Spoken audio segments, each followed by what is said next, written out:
Assalamualaikum everyone, Jasna Fatima here. Welcome back to another video.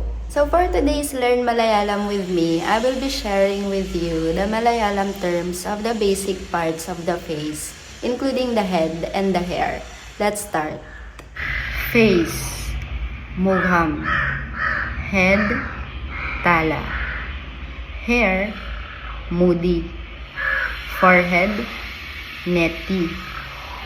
Eyebrows, puri kangal. Eye, kanna. Eyes, kannugal. Nose, mukh. Cheek, kavil. Cheeks, kavilugal. Lips, chundugal. Tooth, pall. Teeth, pallugal. Tongue, nav. Mouth, vaya. Chin, tadi. Ear, chevi.